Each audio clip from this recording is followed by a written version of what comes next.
Hey there, this is Ari. Welcome back to the show. Before we get into today's episode, I have an incredibly exciting announcement that I want to share with you. In the year 2020, you might have noticed that I became just a teeny weeny bit obsessed with the topic of COVID. I put out obviously a ton of podcasts on that subject, and really my goal was to get as much practical information out as possible of how people can decrease their personal risk of severe outcomes. So obviously everyone in the world right now is interested in basically doing everything they can to support their immune function. And as I was communicating with a lot of friends and family on this topic, and I started to provide them this long list of supplements that I was recommending, I noticed that a lot of them really felt overwhelmed by it all. And for the sake of especially my parents who are in their mid 70s right now, I really wanted to make things easy and convenient to do that, to get everything that the body needs to really maximize immune function to the highest extent possible.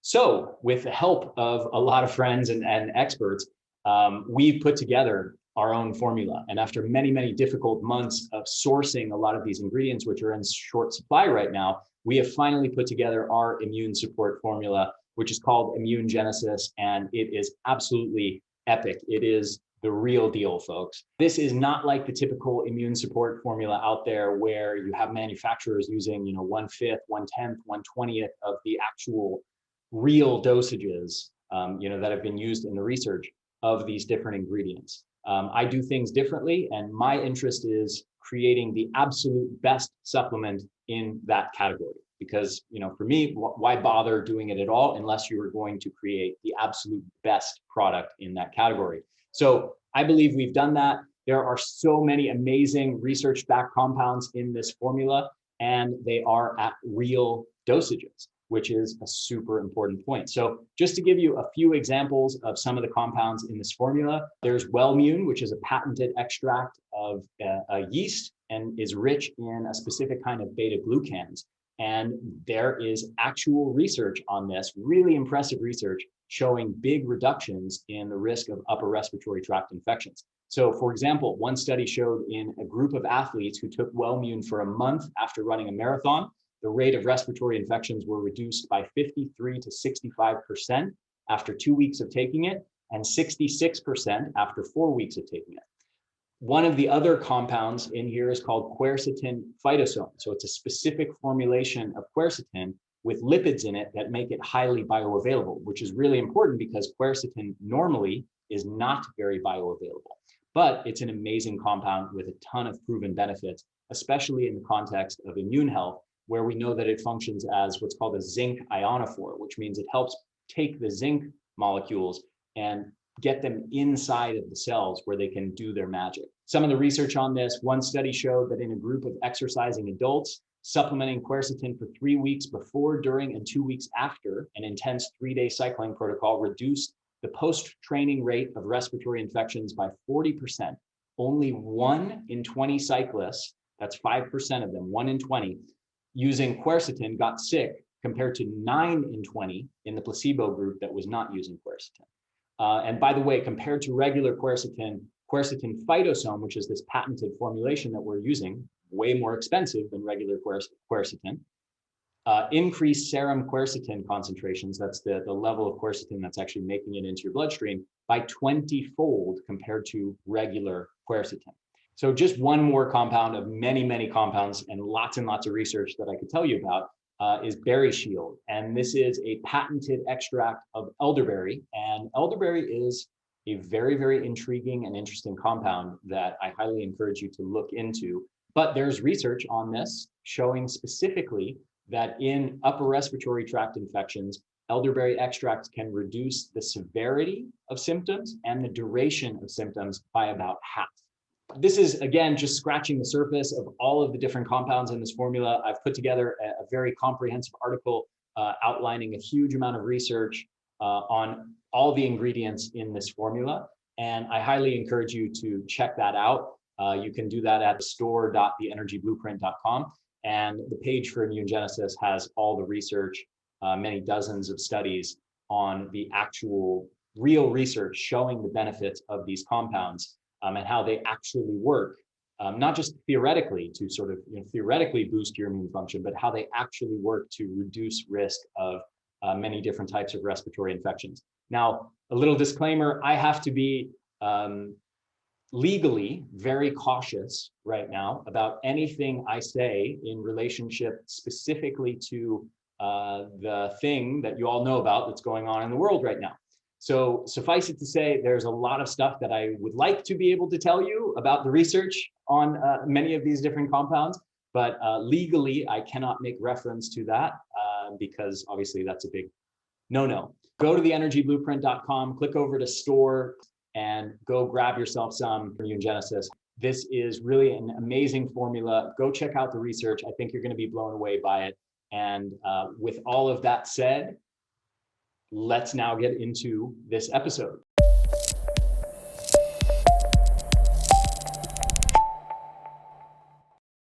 Hey there, this is Ari. Welcome back to the Energy Blueprint podcast. In this episode, we are talking with leading functional medicine practitioner, Dr. Dan Kalish, on some of his most novel and unique insights into improving mitochondrial health, which of course is vital for high energy levels. So enjoy the episode. So welcome to the show, Dr. Kalish. Such a pleasure to have you.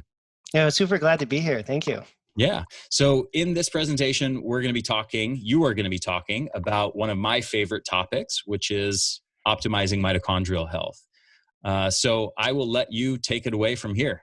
Excellent. Well, thank you. Yeah. So this is, it's just been a personal obsession of mine for the last 3 years.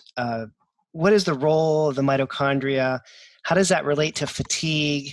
How does it relate to hormone producing glands like the adrenals and the thyroid? And, how does this all fit in? And so one of the sort of big breakthroughs that has happened in the last several years is through the lab testing that we do in functional medicine, looking at mitochondrial function through what are called organic acids, as well as other tests, but primarily through organic acids, we've discovered that there's a new pattern that no one had really observed before. And this pattern is seeing very low levels of these metabolites on the labs. And in the sort of classical version of functional medicine, you're looking for high markers that show nutrient deficits that indicate that there's certain key nutrients, we'll talk a lot about them today, that are required for the mitochondria to work right. And so you can see if CoQ10 levels are wrong or off, or magnesium is not right, or B vitamins are not working right, or carnitine's not working right. That information has been around for 30 or 40 years for functional medicine docs based on organic acids testing. But the new information, which is even more exciting, is what does it mean when all of these markers are low? What does it mean when the output of the mitochondria to make these markers is low? And this is what my teacher, Dr. Richard Lord, calls a hypometabolic state, or mitochondrial retraction. It's a lack of having sufficient mitochondria to even make energy, or ATP. So we can have people in two different groupings, right? We can have people that have cellular energy problems because they're nutrient deficits, of magnesium, CoQ10, carnitine, whatever it may be. But then we can have even more severe fatigue, depression, and those kinds of problems when the mitochondria aren't even present in their proper numbers. And we're working a lot in the last few years with nutrient programs to stimulate the growth of mitochondria. And so that's been really exciting. Yeah. If I can interject one thing on that subject, the work of Dr. Robert Naviaux, I don't know if you're familiar with him, but the cell danger response, as well as one particular metabolomic study where they did on chronic fatigue syndrome, where they found something like 80% of the overall markers, they measured over 600 markers, over 80% of them were depressed, were low. And this has always kind of blew my mind, because I've always felt like when we're dealing with these functional medicine tests, in many cases, people are looking at, 10 or 15 different biomarkers, and they find a few that are off and say, oh, we found the issue. It's these 3 things that are off.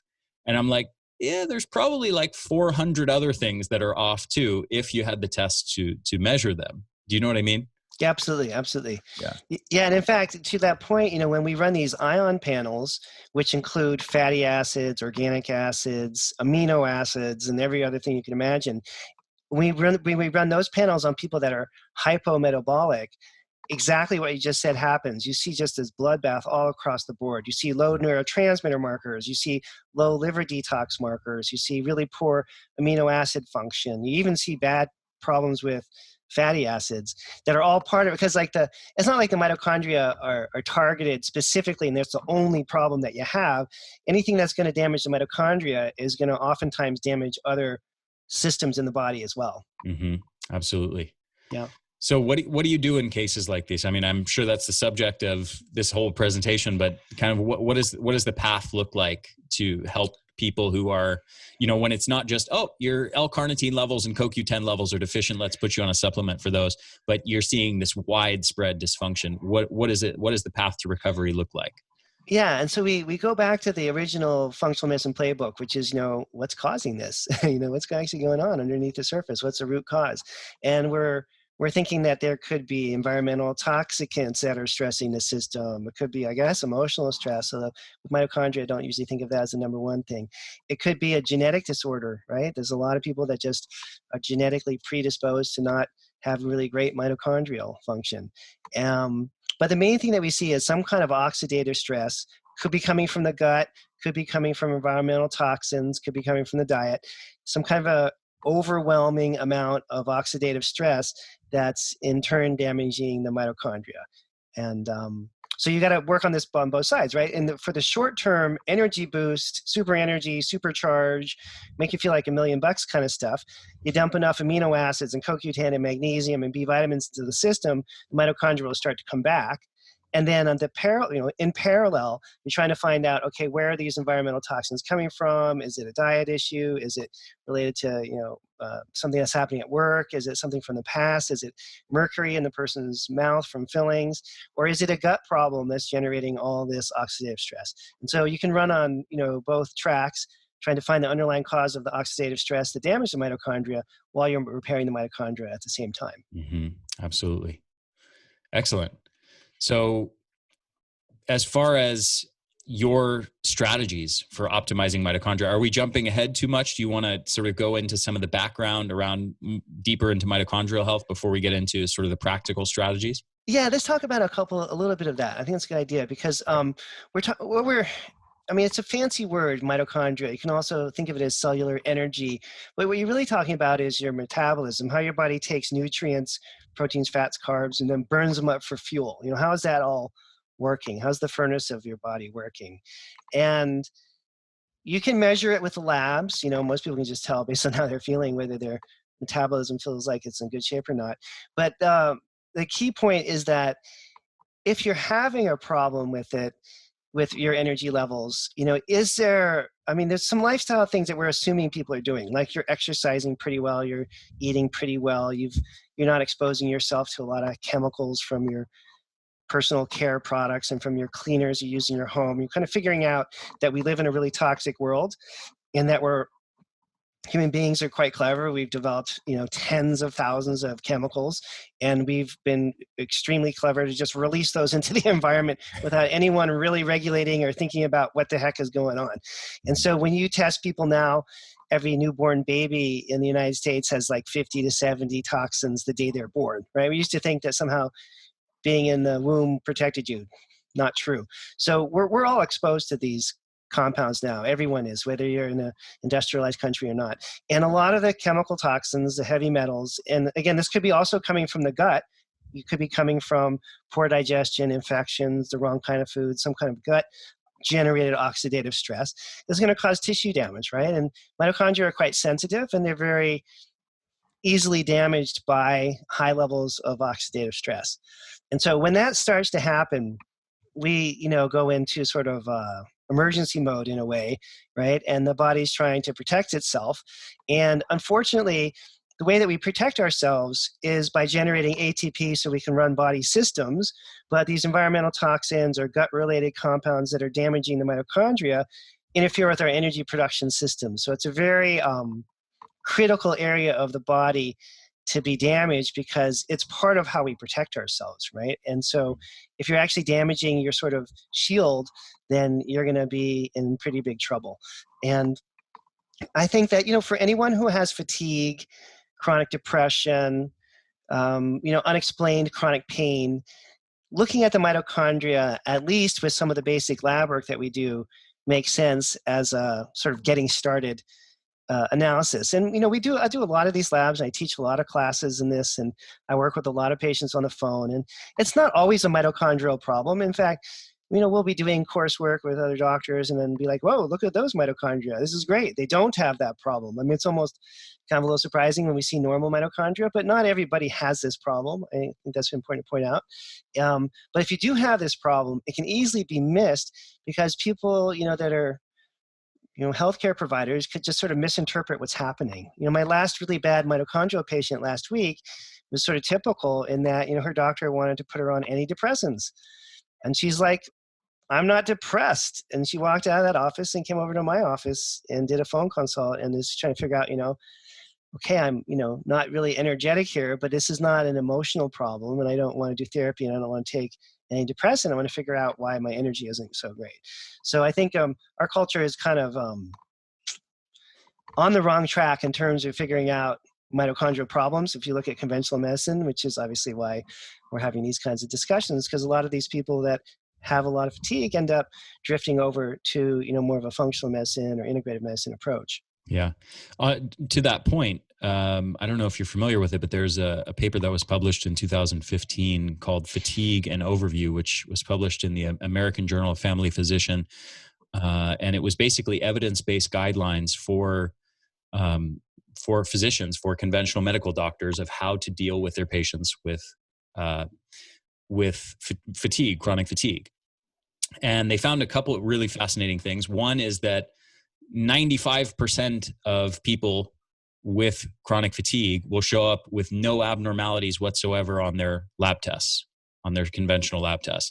That's one interesting thing. And then the 4 treatments that they have as their standard recommendations for people with fatigue are go for a walk for 30 minutes a day, walking and stretching, cognitive behavioral therapy, antidepressants, and stimulants as needed. Yeah. So that's pretty much the best of what they've got for people with fatigue. It's kind of sad, right? It's like, go take a walk, and if it doesn't work, we got either uppers or downers, and let's just try to fix it. It's like, take a walk, get some psychotherapy, and if that doesn't work, we have antidepressants and stimulants. Hey, I live in Oakland, and you could just go down to the corner in a bad neighborhood in Oakland, and you could get that kind of advice pretty easily. It's probably a lot cheaper. Yeah, I mean, I don't know. We don't have to go into that whole scenario, but the thing that is important is that there's a lot of things you can do, and that there's a lot of science behind this. And it's not like a bunch of health food store clerks running around saying this is good for your energy, right? It's just that the science is not widely disseminated, and so people just don't know that these things are out there, and that that you can actually test and correct mitochondrial function. That's kind of a newsflash. Mm-hmm. Even to a lot of people, even in the integrative medicine community, aren't aware that you can actually do that. Yeah. So we want to do a little better. And, we're not saying this is like a permanent situation for people. Like you should just run out and take CoQ10 and magnesium for the rest of your life. We're really trying to diagnose and treat a specific fatigue syndrome, fix things, and then let people move on with their lives. I think that's an important thing to distinguish, in that this is not a forever kind of program for most people. Mm-hmm.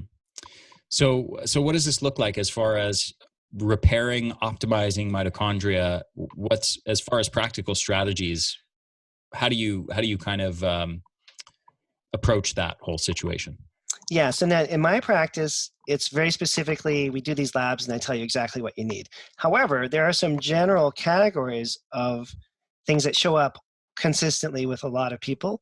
And if you're not going to do the lab work, you can just sort of guess, I guess, and try these things and see how well they work. And there are 4 that we see really consistently. One is that people have deficiencies of carnitine. There's a lot of genetic reasons why some people need more carnitine than other people. There's a lot of enzymes that are involved in the processing of carnitine, and it's a very common place to have some kind of genetic thing going wrong, meaning that you may be getting enough carnitine. We typically get carnitine and adequate amounts if you're eating meat. If you're a vegan, there's some people who are vegans that don't have enough carnitine. Some vegans do just fine with it. So most people get enough carnitine in their diet. And what carnitine does, it shuttles fat. So it grabs fat molecules from storage sites and brings it over to the mitochondria where you can burn it up for energy. And so if you don't have enough carnitine, it's kind of crippling for your energy production. So that's an obvious one. And most people notice a difference with carnitine in terms of making themselves feel better in the first month of taking it, if you need it. The other, that's sort of the all-encompassing, it's involved in every one of these steps of energy production, is magnesium. And don't want to say too much about magnesium because it's, people are really familiar with it. It's not an unusual supplement, but it's very important for energy production.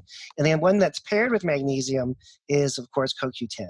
And again, in isolation by themselves, sometimes these supplements don't work at all.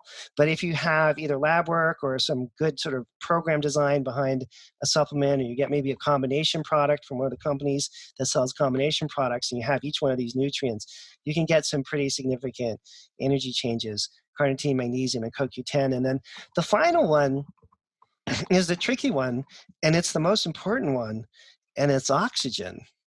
I didn't even really think about this until about 2-3 years ago, when again, my current teacher, Richard Lord, who's the main scientist that started these mitochondrial labs maybe 30 or 40 years ago, he was like, yeah, Dan, for your mitochondria, you need CoQ10, magnesium, and oxygen. And I thought, oxygen? Like, who buys oxygen? He's like, you don't buy it. This is called breathing, right? And so when your mitochondrial populations are not doing well, you tend to not be running around and being super active. You tend to slump instead of sitting up straight. You tend to not have enough oxygen, and that makes the whole problem worse. Mm-hmm. And as you know, the oxygen is essential, right, for this whole electron transport chain energy production thing to happen. So in terms of lifestyle change, because in functional medicine, we always want to encourage lifestyle change along with supplements, the lifestyle change is to do breathing exercises and to make sure that you're heavily oxygenating yourself, not just through exercise, which obviously causes you to breathe a little harder, but also through breathing exercises. So you saturate your system with oxygen on a regular basis. Now, specifically, what kinds of breathing practices are you referring to? Because there's everything from, mindful breathing, of learning how to belly breathe in a calm way for the purposes of meditation and mindfulness practices, to, very intense breathing practices, holotropic breath work, breath holding practices, things like that. So what specifically are you referring to? Yeah, well, I have a personal bias on this one. And I think there seems to be some science to back this up, but this goes back 5,000 years to what the Taoists do, right? And so I've been doing this Taoist meditation for 10 years now. And it's not like gentle, easy breathing, I'm not against that. That's a great thing. If you're just not breathing deeply, then just taking deep breaths is going to help. If you really want to get into it, you can challenge your breathing, kind of like with exercise. People do resistance training, and then they do like intervals. It's like intervals, but with breathing.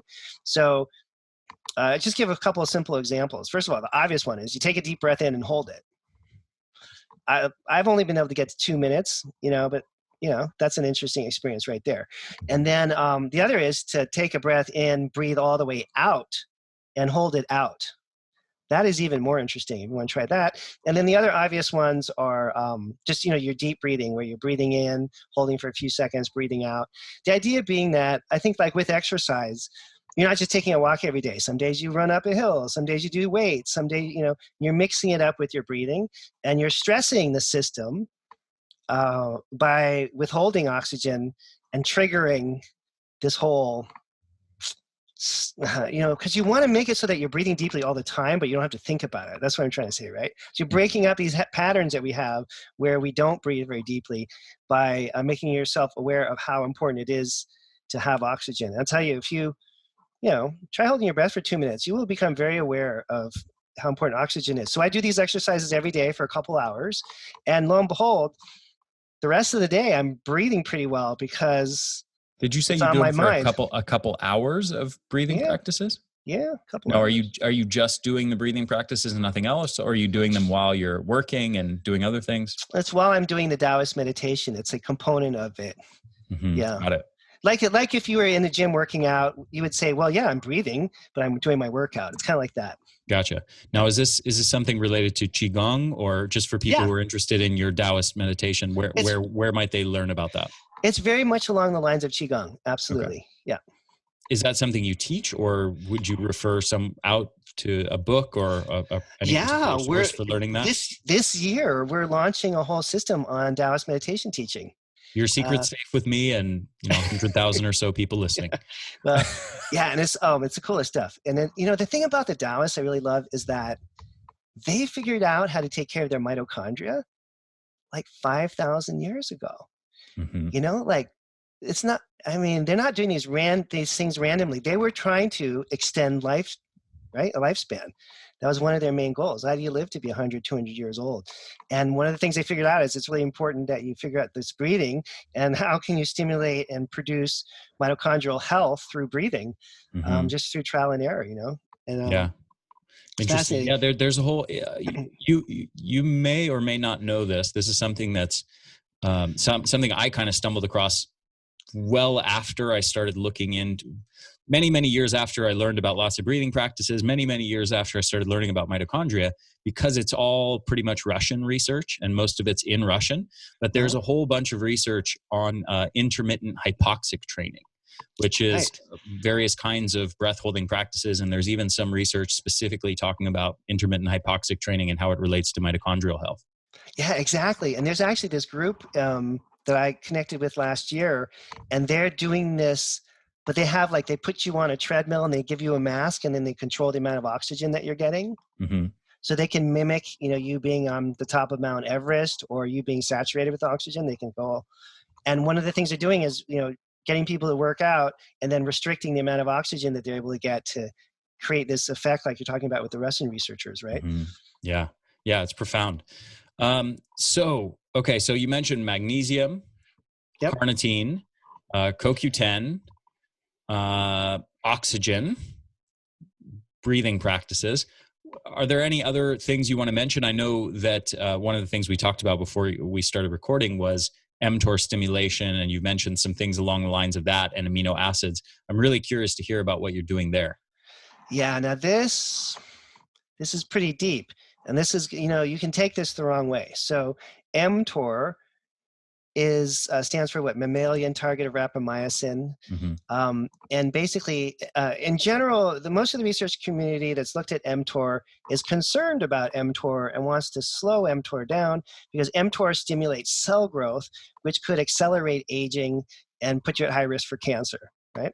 So most of the research around mTOR is around slowing it down as a way to extend life. Mm-hmm.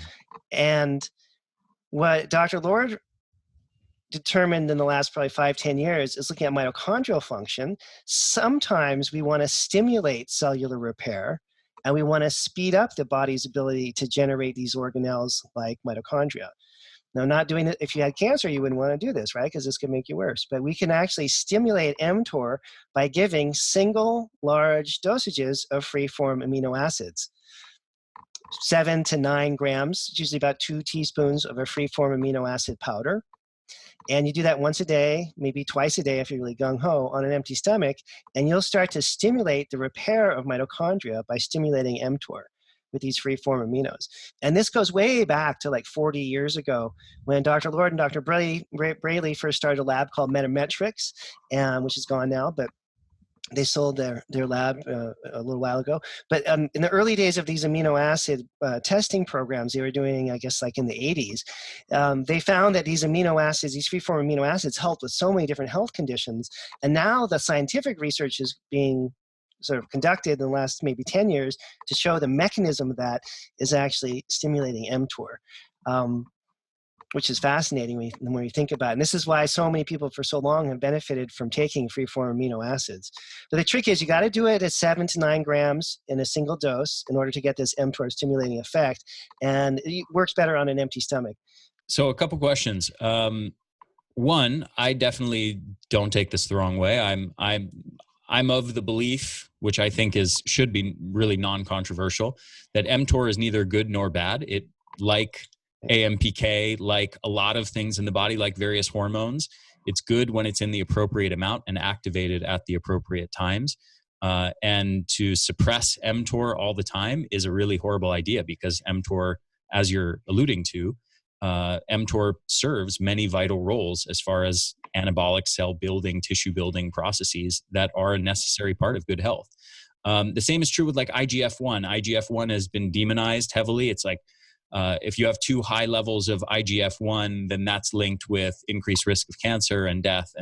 But what a lot of people don't talk about is too low of IGF-1 levels are similarly linked with increased risk of death. And there's a whole middle ground of optimal range. I think the same principle is true of mTOR and pretty much everything else. Yeah, exactly.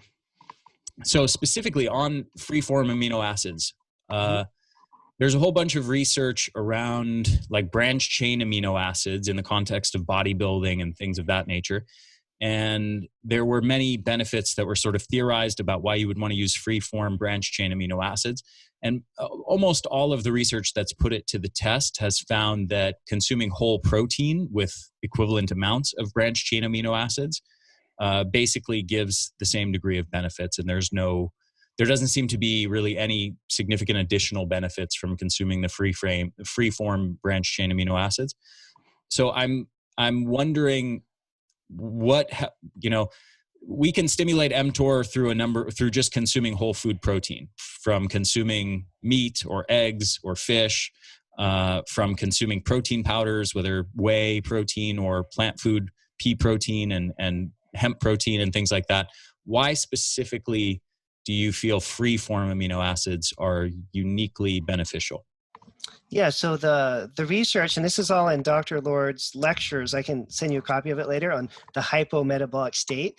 But for specific stimulation of mTOR, and by the way, this is only done based on labs, right? So this is only done in people who have these patterns of extremely low mitochondrial markers, right? We don't just wake up and decide to give people tons of amino acids. Only done in people where you can demonstrate that there's a problem with a deficiency of these markers, right? These markers are all very low.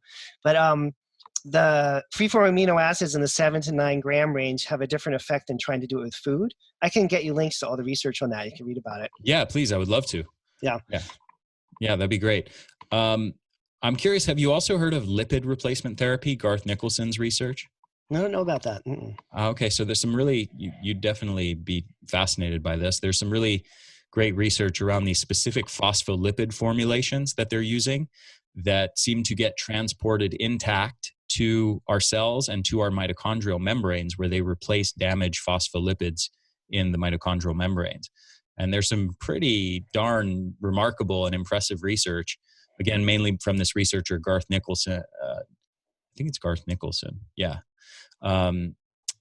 Who has, if you Google like lipid replacement therapy, there's a literature review of this on its relationship to treating people with different kinds of chronic fatigue, showing really massive improvements in energy levels in span of 4 weeks, 8 weeks, 12 weeks of just taking this one phospholipid supplement. So Oh, that's interesting. Yeah, so we do something similar with the ion panels. Is we're measuring, omega-3, omega-6, omega-9, all those fatty acids.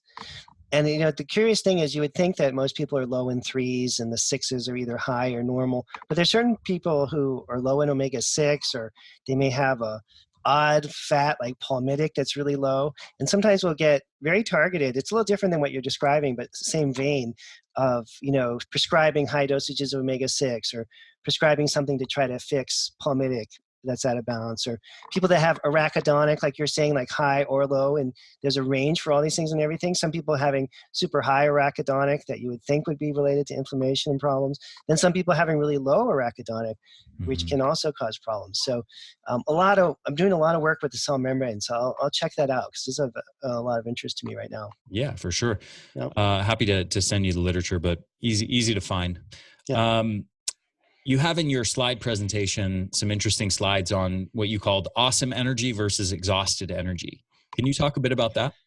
Yeah, so a little bit different topic here, right? So we're thinking about when your energy production is working right, and this is what we all learn in biochemistry or physiology class, is you get 38 units of ATP for each turn of this energy production wheel, right? So imagine you're pulling in protein, fat, and carbs, you're trying to make energy.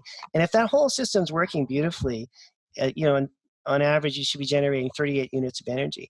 Now, if you're in a catabolic state, if you're in a breakdown state, if for some reason your blood sugar's unstable, you don't have the ability to burn fat, you have all these phospholipid problems and your fat burning is off or your carnitine is off or something like that is happening, and you're going to alternate energy pathways.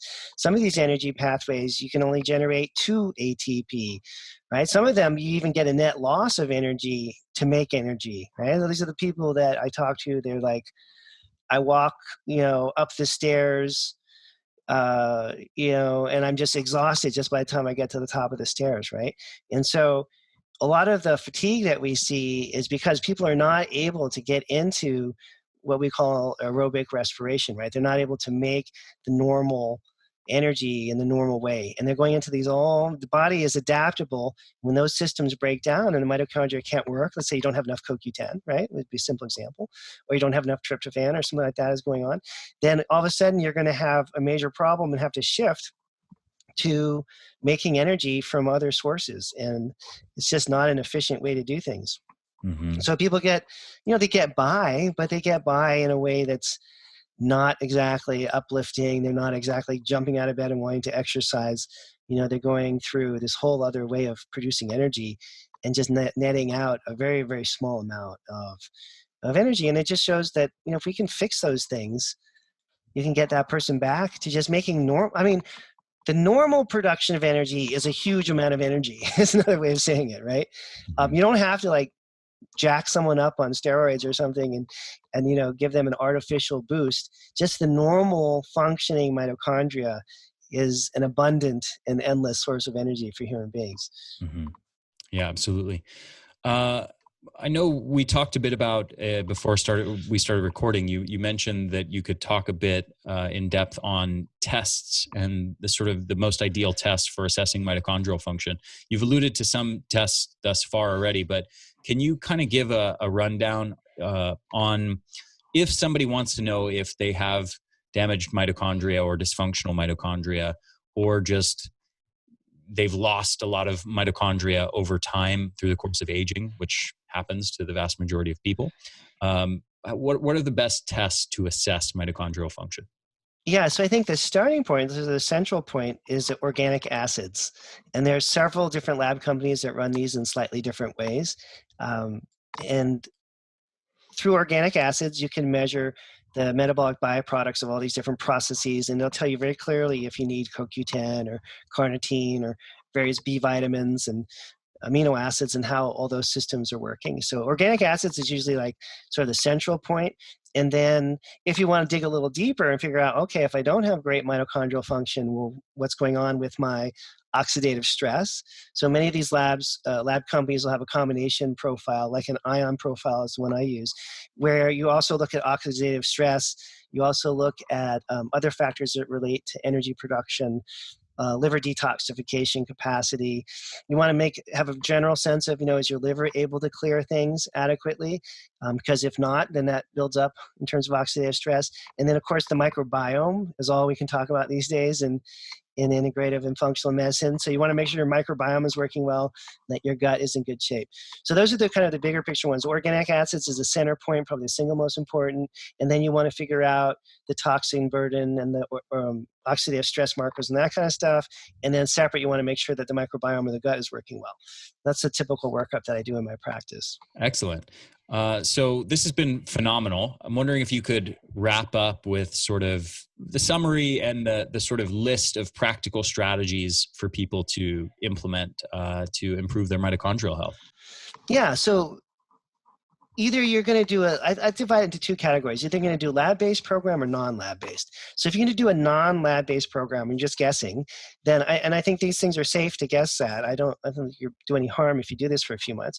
Carnitine, CoQ10, magnesium, and oxygen, which is the breathing, right? And making sure that you're getting your life cleaned up in terms of not drinking alcohol, not doing caffeine, not being exposed to a lot of toxins, and get a sauna, do some steam room stuff, get sweat out the toxins, do a lot of exercise, that kind of thing. So going on a health kick and seeing if you can sort of reset your mitochondrial function that way. And if that's not working and you're 3 or 4 months into it, and you're like, wow, how much more of this stuff can I take if nothing's happening, then get an organic acids lab and find a doc that knows how to interpret them well and see if there's an obvious issue there. Not everybody, as I said earlier, not everybody has mitochondrial problems, but it's something you can figure out, spending maybe $300 or $400 on lab work. Definitively, you'll figure it out quite quickly. Beautiful. And I know you're accepting patients right now. And so where can people, if they want to get in touch with you and work with you, what's the best way to get in contact with you? Yeah, absolutely. So I have a phone consultation practice, work with patients all over the world, and that's kalishwellness.com, Kalish, kalishwellness.com. And if people are curious, they can come and talk. I have a intake coordinator that can speak with you for 15 minutes for free and kind of let you know what our practice is about. If you're just curious, you want to check it out, you can schedule with her. Beautiful. And it's kalishwellness.com. Yep. We'll probably have a link to it. It's on one of the slides. So if you guys are watching the video while you're listening to this, you'll see it there. So Dr. Kalish, thank you so much for coming on. It's such a pleasure to have you. It's also a great pleasure to connect with you after following your work for 20 years since I was a teenager. Yeah, I appreciate it very much. I'm glad you're doing this. Getting the information out there is great. Most definitely. Thank you so much.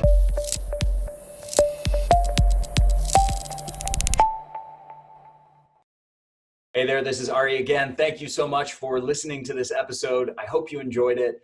If you did, if you found it valuable, please share it with your friends, share it with your family, help me get the word out there. Also, if you're on YouTube, make sure to hit the subscribe button and hit that little bell to get notifications every time we release a new video or new episode of the podcast.